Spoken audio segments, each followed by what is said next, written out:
Hello à tous, je suis super contente de vous retrouver dans cette nouvelle vidéo. Et si t'es nouveau, bah écoute, moi c'est Koura et je suis ravie de t'accueillir sur cette chaîne. Aujourd'hui, je reviens avec une vidéo qui, je l'espère, pourra vous aider. Parce que je sais que c'est un sujet qui est pas mal revenu dans les questions qu'on m'a posées, à savoir mais comment ça se passe pour les transports à Toronto, combien ça coûte, est-ce que le réseau est bien desservi, est-ce que...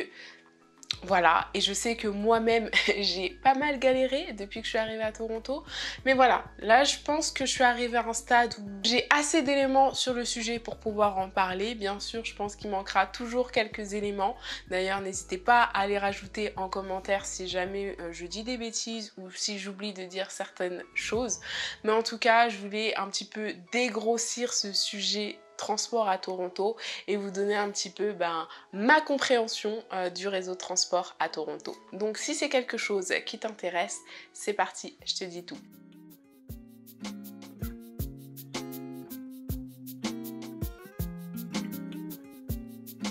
Pour commencer et que vous puissiez vous repérer dans la vidéo et aller directement au point qui vous intéresse le plus, je vais découper cette vidéo en 4 parties. Donc dans la première partie, je vais vous présenter le réseau en général.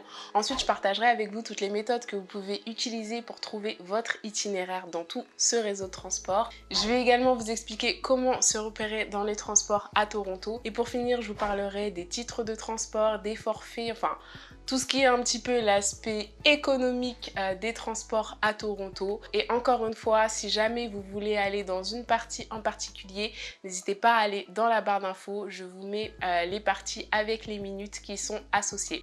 Alors concernant le réseau de transport à Toronto, c'est vrai que j'en avais déjà un petit peu parlé dans ma vidéo des 5 choses auxquelles j'ai encore du mal à me faire ici au Canada. Mais c'est vrai que le réseau de transport de Toronto, il a quand même ses particularités. Parce que souvent, en termes de transport, quand on va vous parler de Toronto, on va vous parler de Toronto GTA, qui est le Greater Toronto Area, si je me trompe pas. De toute façon, hein, petit pense-bête. Donc en fait, si vous voulez, Toronto GTA, c'est un petit peu Toronto et toute son agglomération. Donc comme je vous disais dans la vidéo, chaque ville, voire même région, a son propre réseau de transport. Concrètement, ça peut très vite devenir assez confus, notamment pour les titres de transport, mais ça, on y reviendra plus tard dans la vidéo. Mais ça va aussi affecter le type de transport que l'on va avoir. Donc là, si je me concentre sur Toronto et sur Downtown Toronto, vraiment le réseau de transport qui va opérer, ça va être le TTC, qui est le Toronto Transit Commission. Et vraiment, si vous vivez downtown et que vous travaillez downtown, ne vous cassez pas la tête, pensez simplement TTC. Et avec le TTC, vous aurez accès au métro, aux bus et aux trams qui sont appelés ici les streetcars. Sur le papier, ça a l'air d'être un réseau assez développé puisque voilà, on a quand même pas mal de bus, des trams qui fonctionnent un petit peu jour et nuit en fonction des lignes bien évidemment, et 4 lignes de métro. Mais vraiment, si on reste focus sur le downtown Toronto, il y a vraiment que 2 lignes qui seront principales. Donc la ligne 1 va du nord au sud et la ligne 2 va de l'est à l'ouest. Après, il y en a 2 autres, elles sont beaucoup plus réduites et j'avoue, je les ai jamais prises donc je vais pas trop m'avancer sur celle-ci. Mais c'est vrai qu'il y a des métros assez régulièrement pendant les heures de pointe et après ça peut varier. J'ai déjà attendu un métro 12 minutes.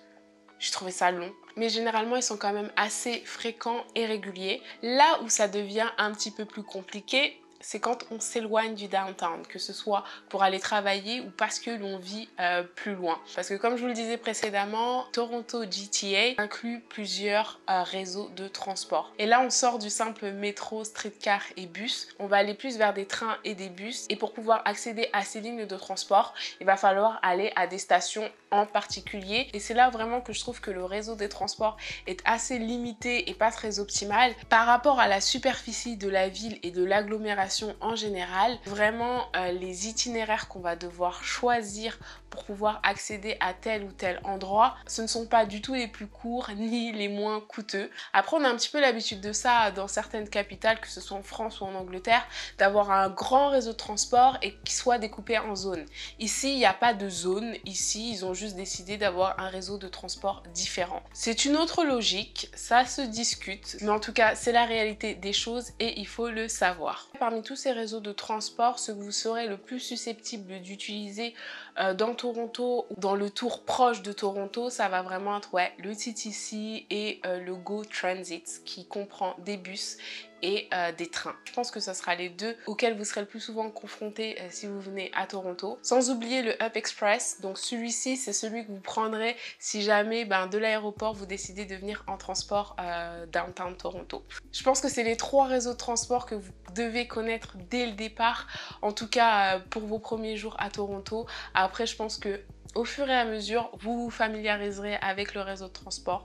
Franchement, une fois qu'on est dedans et qu'on comprend, même si on ne trouve pas ça toujours logique, on s'y fait. Pour ce qui est un petit peu de l'aspect pratique du réseau de transport à Toronto, à savoir est-ce qu'il y a des accès pour les personnes à mobilité réduite, la réponse est oui, mais pas sur tout le réseau. Après, point positif, c'est que c'est en cours de développement. J'ai pu voir plusieurs stations en travaux pour justement construire des ascenseurs, mais tous les gros réseaux, à savoir Union Station, où le Up Express arrive, où les grands axes de réseau sont souvent équipés pour les personnes à mobilité réduite. On a aussi souvent des messages sonores. Dans les rames de métro et de streetcar, on a aussi un affichage des stations pour savoir où on en est et pour se repérer. Donc ça, je trouve ça plutôt cool et c'est vraiment un point que je voulais aborder parce que voilà, une grande ville comme Toronto, je trouve ça quand même important que tout le monde puisse y accéder. Et puis on va pas se mentir, niveau praticité, quand on arrive chargé avec plein de valises dans un nouveau pays, c'est quand même appréciable d'avoir que ce soit des escalators ou des ascenseurs dans les gares où on va passer. Donc là c'est une petite photo qui vous montre à l'heure actuelle toutes les stations qui ont un accès pour les personnes à mobilité réduite, ainsi que toutes les stations qui vous permettent de vous connecter aux différents réseaux de transport du Toronto GTA. De toute façon, je vous mets tous les liens utiles en barre d'infos. N'hésitez pas à aller les regarder. Ça, les photos que je vous montre, ce sont des photos que j'ai tout bêtement pris dans le métro. Donc voilà, vous ne serez pas perdus. Il y a des plans mis à votre disposition. Donc vraiment, soyez serein. Point suivant, comment trouver son itinéraire à Toronto? Et pour ça, moi, je vous cache pas que je m'appuie fortement sur des applications mobiles. D'ailleurs, une chose que j'ai oublié de vous dire dans le point précédent et qui n'est pas à négliger, et on a beau critiquer le réseau de transport à Toronto, il y a la Wi-Fi dans les gares. Je suis désolée, moi, j'ai pas encore vu la Wi-Fi à Paris, enfin... Peut-être que je suis partie trop tôt, hein. Mais la Wi-Fi dans les gares, ça change la vie. Parce que quand justement on cherche son itinéraire ou juste qu'on veut passer le temps, ça fait du bien de ne pas utiliser ces données mobiles, d'autant plus que souvent sous terre on n'a pas de réseau et ça nous donne l'opportunité de pouvoir nous appuyer sur des applications mobiles pour suivre son itinéraire parce que voilà, on peut le chercher en amont mais c'est vrai que des fois on a besoin de voir le petit point avancé pour être sûr qu'on n'a pas pris le train dans le mauvais sens, enfin, vous voyez de quoi je parle. Donc je vous disais que moi principalement je m'appuie sur 2 applications. Après il y en a plusieurs donc je vais vous présenter dans un premier temps celle que moi j'utilise et après je vous parlerai de toutes les autres que vous pouvez également utiliser. Donc moi en premier lieu j'utilise Citymapper. Franchement cette application j'ai utilisé en France, j'ai utilisé en Angleterre, enfin elle s'adapte dans chacun des pays. Si vous avez l'opportunité de l'utiliser même en France, essayez-la parce que je trouve qu'elle est vraiment très intuitive et bien faite parce qu'elle vous indique même où est-ce que vous devez vous situer dans la rame pour être plus près de la sortie qui correspond à votre itinéraire. Donc juste pour ça je lui tire mon chapeau et c'est vrai qu'en comparaison avec la deuxième application je la trouve vraiment plus précise que ce soit pour l'itinéraire ou même les itinéraires à pied. Donc la deuxième application que je vais présenter, je pense que tout le monde la connaît, c'est Google Maps. Après moi j'avoue que j'ai une préférence pour Citymapper, mais elle fait aussi bien le taf, même si des fois je trouve qu'elle fait quand même des phases un petit peu bizarres. Mais bon, elle est là et elle peut toujours nous servir. Troisième application que j'ai utilisée je pense 2 fois à tout casser, c'est l'application du réseau de transport de Toronto. Donc l'application de TTC et ou le site internet de TTC qui vous permettra, comme la RATP en fait, de trouver votre itinéraire, de regarder le prix des trajets, enfin vraiment ça regroupe toutes les informations dont vous avez besoin si vous vous déplacez avec ce réseau de transport. Je pense qu'après, tous les réseaux de transport ont le même type de site internet ou le même type d'application. Une chose que j'ai oublié de mentionner, si vous utilisez votre téléphone français avec une puce française, il se peut que vous soyez un petit peu restreint, dépendamment de votre opérateur ou des réglages que vous avez dans votre téléphone, de pouvoir télécharger l'application. Essayez de voir si vous arrivez à trouver les applications, mais des fois elles sont restreintes au territoire canadien. C'est pour ça que je vous ai présenté Citymapper et Google Maps, parce que quoi qu'il arrive, vous pourrez toujours les utiliser. Je vous mets également les autres applications qui peuvent vous être utiles et qui sont préconisées par TTC pour pouvoir trouver votre itinéraire. Moi, je les ai pas testées, donc si vous avez déjà testé, donnez-moi votre avis en commentaire. Pour ma part, pour l'instant, Citymapper, ça me convient parfaitement. En plus de ça, au fur et à mesure, si vous faites les mêmes trajets, vous allez finalement vous repérer et vous n'allez plus utiliser toutes ces applications. En tout cas, si vous en avez besoin, elles sont là et je vais essayer également de mettre tous les liens en barre d'informations.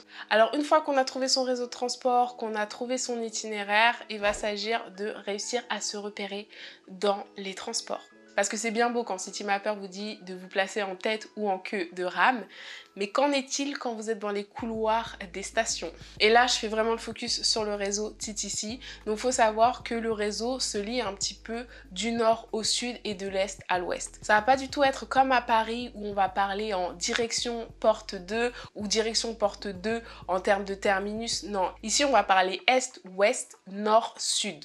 Tout simplement parce que en fonction de là où vous allez vous trouver sur la ligne, la direction va changer. Je m'explique.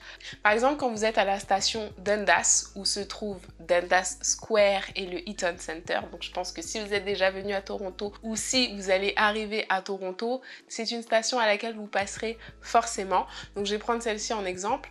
Quand vous vous trouvez à Dundas Square et que vous voulez aller par exemple à St. Clair West, la logique voudrait que vous preniez le train dans la direction du nord, puisque St. Clair West, c'est quand même au nord par rapport à Dundas.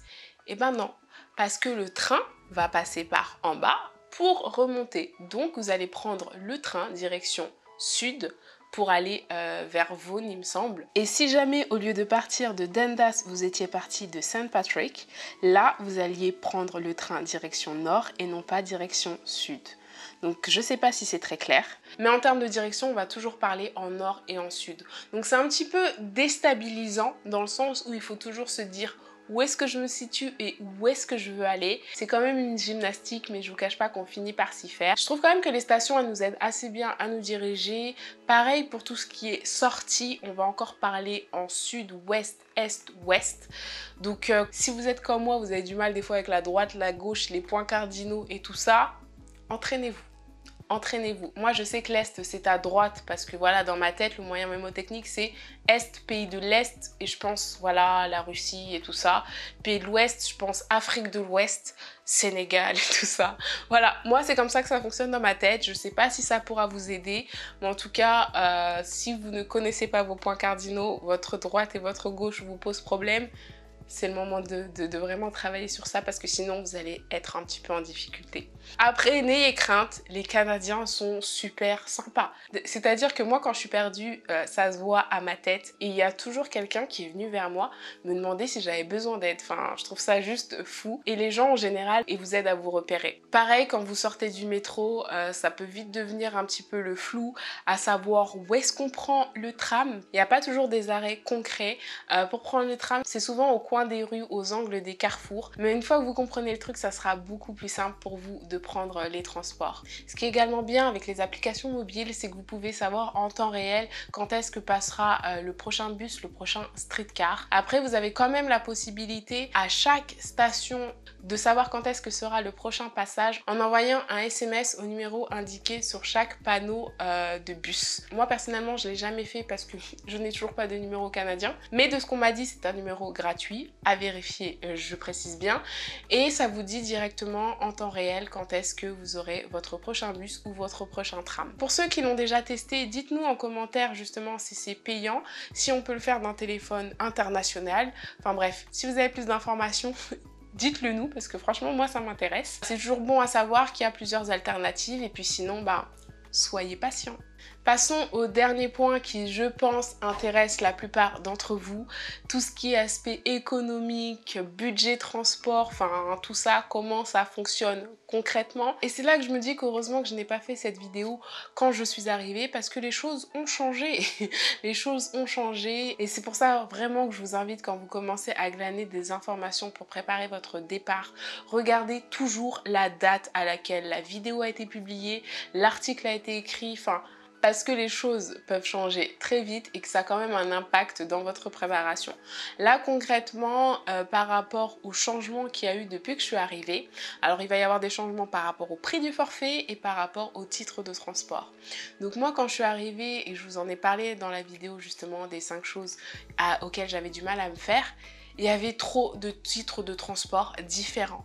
À l'époque, il y avait la Presto Card, qui est un petit peu l'équivalent de notre Pass Navigo ou de la Oyster Card en Angleterre.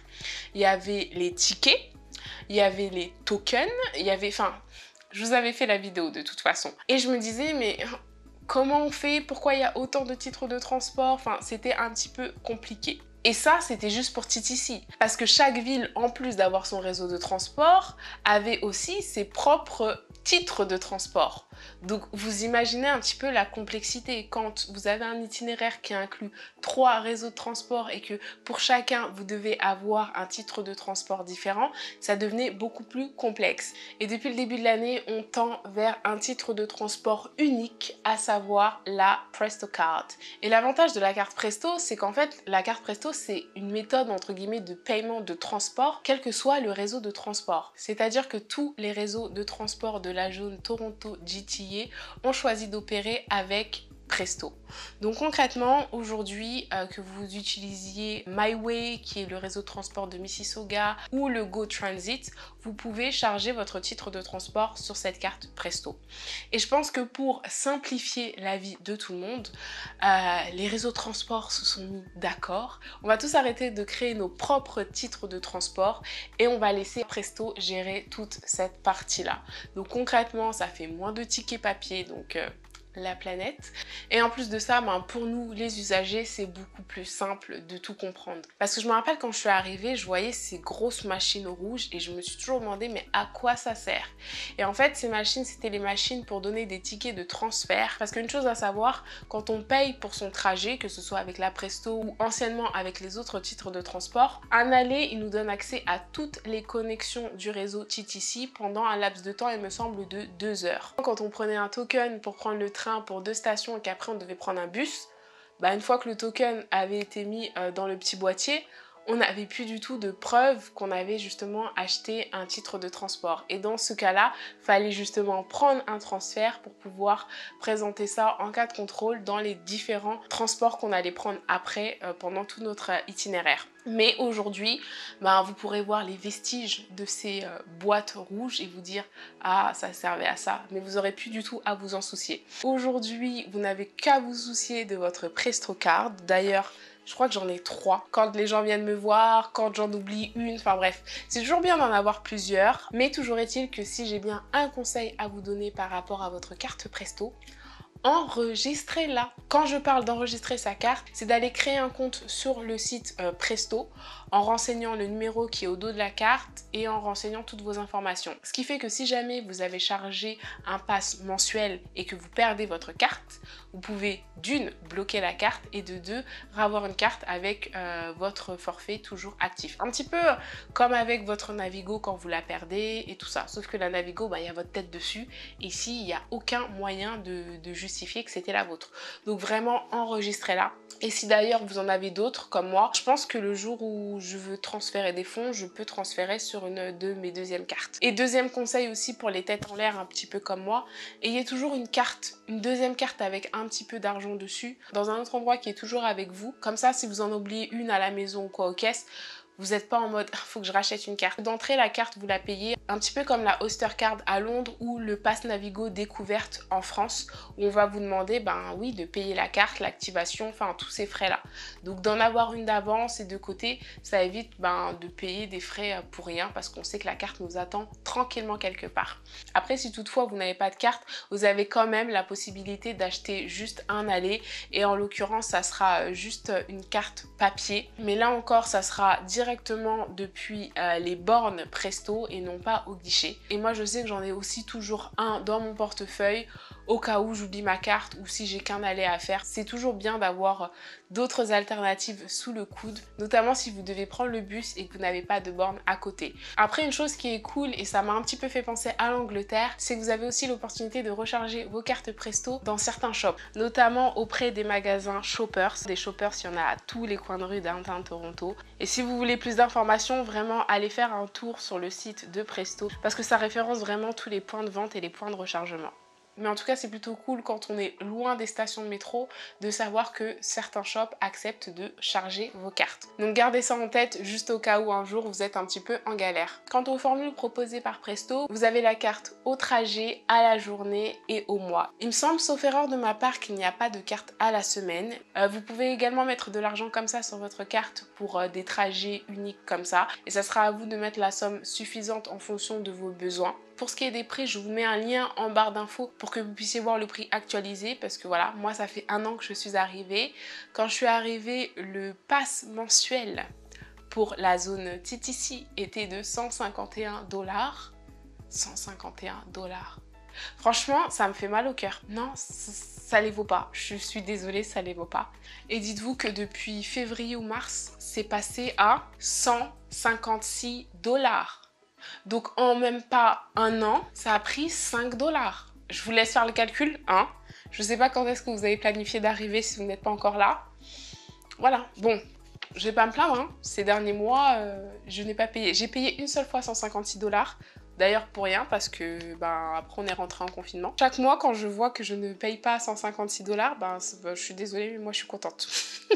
Je suis très contente. D'autant plus que les mois ils sont cloisonnés. Donc ça veut dire que si vous arrivez le 15 du mois, vous n'aurez même pas l'opportunité de pouvoir prendre un pass mensuel. Et vu qu'il n'existe pas de pass hebdomadaire, malheureusement pour vous, va falloir payer au trajet. Et dès le 26 de chaque mois, vous avez l'opportunité d'aller acheter le pass pour le mois d'après. Donc réellement, regardez bien votre besoin. Si toutefois vous voyez que le nombre de déplacements que vous allez faire dans le mois ne vaut pas ces 156 $, je vous conseille fortement de juste mettre de l'argent sur votre carte et de l'utiliser comme ça. Parce que concrètement, le budget transport, il fait mal. Hein. D'autant plus si votre itinéraire inclut d'autres réseaux de transport. Quand je veux aller plus vite pour aller au travail, je prends des bus du réseau MyWay. Et donc même si j'ai déjà payé mon abonnement mensuel, à chaque fois que je passe ma carte dans ces bus, je suis débitée de 3 $ de plus. Donc ce qui veut dire qu'en plus de mon abonnement mensuel, je rajoute de l'argent chaque mois pour pouvoir utiliser les autres réseaux de transport. Donc je vous laisse faire le calcul.